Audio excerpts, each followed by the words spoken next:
Hello friends, welcome to exam खटी। आज topic पिला माने Indian polity complete Indian polity आम पढ़ा। आज पिला माने क्लास वन। आज क्लास वन देखिए पिला माने मेकिंग ऑफ कॉन्स्टिट्यूशन। पिला माने पढ़िया पूर्व टे रिक्वेस्ट गोटे चैनल गोटे सब्सक्राइब कर दियो आ लाइक और शेयर कर दियो। ठीक है पिला देखिए पॉलिटी कौन ना polity deals with the governance system of a country. पिला माने गोटे कंट्रीर शासन करने जो शासन प्रणाली अच्छी नियम कानून सब अच्छी ताकू कौन कह पिला माने सब पॉलिटी। पिला फादर ऑफ पॉलिटी किए ना अरिस्टोटल। ठीक अच्छे फादर ऑफ पॉलिटी किए अरिस्टोटल। पिला माने ये किए ना अलेक्जेंडर का टीचर जी कि अलेक्जेंडर को विश्व विजय होगापी शिक्षा देते पिला माने। ठीक अच्छे देखिए पिला माने मेकिंग ऑफ कॉन्स्टिट्यूशन। पिला माने गोटे देश शासन करने गोटे कॉन्स्टिट्यूशन आवश्यकता अच्छे। ठीक अच्छे तेणु प्रथम भारत में किए कॉन्स्टिट्यूशन गोटे दरकार बोली मत देते पिला माने ना एम.एन. रॉय। केबे देते ना 1934 मसीह। ठीक अच्छे एम.एन. रॉय पिला माने मनवेंद्र नाथ रॉय। ठीक अच्छे पूरा ना हूँ कौन मनवेंद्र नाथ रॉय। पिला माने किंतु इंडियन नेशनल कांग्रेस 1935 मसीह गोटे कॉन्स्टिट्यूएंट आसेम्बली डिमांड करथिला पिला माने। केबे ना 1935 रे प्रथम 1934 मत देते एम.एन. रॉय जे गोटे कॉन्स्टिट्यूशन दरकार भारत पे। किंतु भारतीय जातीय कांग्रेस कौन करथिला ना 1935 रे डिमांड करथिला गोटे कॉन्स्टिट्यूएंट आसेम्बली बा संविधान प्रणयन सभा गोटे करिया पई दाबी करथिला पिला माने। ठीक है किंतु पिला माने कॉन्स्टिट्यूशन पे आसेम्बली पे कॉन्स्टिट्यूएंट आसेम्बली पे जब दाबी करथिला कांग्रेस इंडियन नेशनल कांग्रेस 1935 रे किंतु गठन हो पारि नथिला पिला माने। किंतु गठन हैला केबे ना कैबिनेट मिशन प्लान आधार रे कॉन्स्टिट्यूएंट आसेम्बली गठन हैला केबे ना 16 मे 1946 रे। पिला माने 16 मे 1946 रे फर्स्ट कौन होता ना कॉन्स्टिट्यूएंट आसेम्बली गठन होता। पिला माने ओरिजिनल कॉन्स्टिट्यूएंट आसेम्बली केते जण मेंबर को नहीं गठन होता ना 389 मेंबर थिले पिला माने जो 292 सिलेक्ट होते कौटू ना प्रोविंशियल लेजिस्लेटिव आसेम्बली आ 93 नॉमिनेट होते प्रिंसली स्टेट्स रू। ठीक अच्छे पिला माने कॉन्स्टिट्यूएंट आसेम्बली तो गठन हो गला कि तार फास्ट मीटिंग केबे होता ना 9 डिसेम्बर 1946 का नेतृत्व में पिला माने डॉक्टर राजेंद्र प्रसाद नेतृत्व में जो कॉन्स्टिट्यूएंट आसेम्बली फास्ट मीटिंग केबे होता पिला माने 9 डिसेम्बर 1946 प्रेसिडेंट किए थे डॉक्टर राजेंद्र प्रसाद। ठीक अच्छे पिला माने कॉन्स्टिट्यूएंट आसेम्बली सब ओल्डेस्ट मेंबर थे पिला माने किए सच्चिदानंद सिन्हा जी कि कौन थे इंटरिम प्रेसिडेंट थे कॉन्स्टिट्यूएंट आसेम्बली केते दिन पे पिला माने 2 दिन पे 9 तारीख रे 9 डिसेम्बर रे होता फास्ट मीटिंग से दिन से इंटरिम प्रेसिडेंट भाव में नियुक्ति होते 11th रे नेक्स्ट जो परमानेंट इलेक्शन है से किए होते डॉक्टर राजेंद्र प्रसाद है प्रेसिडेंट और वाइस प्रेसिडेंट है एच.सी. मुखर्जी। ठीक अच्छे हरेंद्र चंद्र मुखर्जी पिला माने एच.सी. मुखर्जी फुल कौन ना हरेंद्र चंद्र मुखर्जी।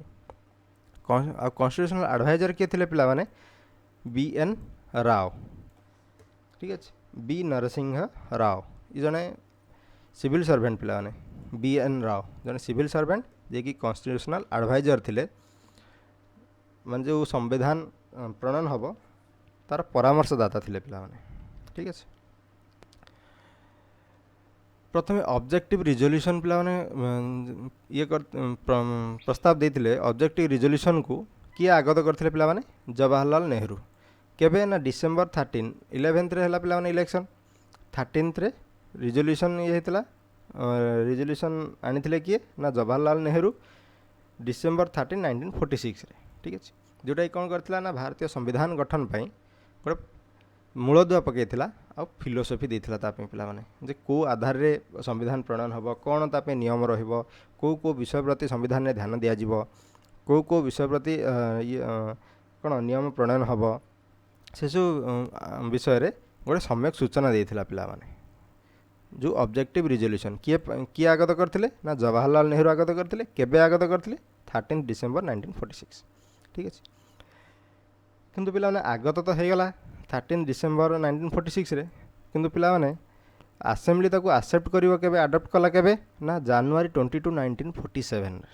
ठीक अच्छे 22 जनवरी 1947 रे कौन कला ताको अडॉप्ट कला कहा ऑब्जेक्टिव रिजोल्यूशन को। ठीक अच्छे जोटा जवाहरलाल नेहरू द्वारा आगत करा जायथिला ताको आसेम्बली अडॉप्ट कला केबे ना 22 जनवरी 1947।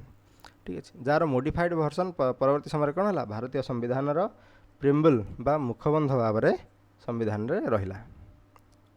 ठीक अच्छे पिला देखा ये तो स्वाधीनता पूर्व कॉन्स्टिट्यूएंट असेंबली गठन हो गला तार मेंबर भी हेले ऑब्जेक्टिव रिजोल्यूशन भी पास है किंतु पिला जो इंडिपेंडेंस एक्ट 1947 है से तो परिवर्तन भी है कहीं भारत से विभाजन हो गला भारत और पाकिस्तान भाव में दुटा देश गठन हो गले तेणु ता द्वारा संविधान प्रणयन सभारे किछिटा परिवर्तन भी है कौन है पिला परिवर्तन ना जो माउंटबेटन प्लान आधार में भारत विभाजन हो गला भारतीय मुस्लिम लीग इंडिया पाकिस्तान अलग हो गले जो पाकिस्तान मुस्लिम लीग को छाड़ी भारतीय मुस्लिम लीग रो जो मेंबर माने रहिले से माने कौन कले कॉन्स्टिट्यूएंट असेंबली रे जोगदेले। ठीक अच्छे इंडियन मुस्लिम लीग रो मेंबर माने कौन कॉन्स्टिट्यूएंट असेंबली रे जोगदेले। ठीक अच्छे आउ कौन है पिला माने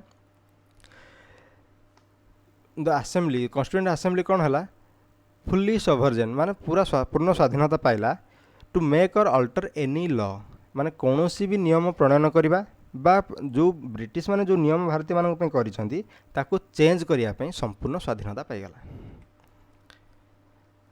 आउ कौन है पिला माने ना जो कॉन्स्टिट्यूएंट असेंबली कौन है fast parliament of free India से पिला माने इलेक्शन तो हो नथिला संविधान भी प्रणयन हो नथिला संविधान सभा केवल गठन होता तेणु सी कॉन्स्टिट्यूएंट असेंबली कौन है ना फास्ट पार्लियामेंट होगला फ्री इंडिया स्वाधीन भारत प्रथम पार्लियामेंट है केबे पर्यंत ना नवेम्बर 26 1949 26 नवेम्बर 1949 पर्यंत फास्ट पार्लियामेंट रहा कि ना कॉन्स्टिट्यूएंट असेंबली से पर्यंत जो पर्यंत कौन हो नथिला ना जे पर्यंत कॉन्स्टिट्यूशन तैयारी हो नथिला जे पर्यंत कॉन्स्टिट्यूशन भारतीय संविधान प्रणयन हो नथिला काम सरी नथिला से पर्यंत किए रहा कॉन्स्टिट्यूएंट असेंबली भारतर पार्लियामेंट रहिला बा शासन कला भारत को शासन कला। नेक्स्ट पिला माने जो मुस्लिम लीग भारत पाकिस्तान अलग है मुस्लिम लीग रो मेंबर माने जो माने पाकिस्तान एरिया रे रहिले पाकिस्तान पटर जो भाग है पर पाकिस्तान जो मेंबर माने थिले से माने कौन कले ना कॉन्स्टिट्यूएंट असेंबली रू ओहरी गले से माने रिजाइन कले तेणु कौन है पिला जो स्ट्रेंथ थिला 389 मेंबर से कौन है कमिकी केते होगला पिला 299 होगला जो इंडियन प्रोविंस रू जो माने इलेक्टेड होते से संख्या था 296 रू कमी केते हला 129 आ प्रिंसली स्टेट रू पिला 93 रू कमी केते हला ना 70 होगला पिला। ठीक अच्छे पिला ये तो गला चेंजेस भारतीय स्वाधीनता आईन बा माउंटबेटन प्लान अनुसार किंतु देखिए पिला कॉन्स्टिट्यूएंट असेंबली केवल संविधान प्रणयन व्यतीत आउ कौन कौन काम कर पाने जो भारत स्वाधीन हो गला से तो फास्ट पार्लियामेंट रहा इंडियन कॉन्स्टिट्यूएंट असेंबली तेणु सी कौन कला ना मेंबरशिप आसेप्ट कला कार commonwealth membership of commonwealth in 1949 रे कॉमनवेल्थ रो मेंबरशिप को आसेप्ट कला पिलाने। आउ कौन इंडियन नेशनल फ्लैग भारतीय जातीय पताका तिरंगा पताका को आसेप्ट कला केबे 22 जुलाई 1947 रे। आउ कौन कर पिला माने नेशनल आंथेम और जनगण मन ताकू भी अडॉप्ट कला जनवरी 24 1950 रे। ठीक अच्छे 24 जनवरी 1950 रे अडॉप्ट कर पिला माने।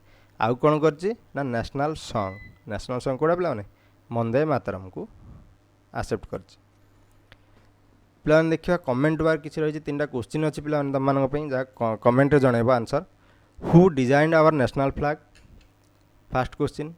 Second question who was the writer of our national anthem रो राइटर किए नेशनल सॉन्ग रो राइटर किए। ठीक अच्छे यार आंसर कमेंट रे पिला जनइब। आज भी पिला सेसन एति वीडियो टी लाइक शेयर और सब्सक्राइब कर दियो।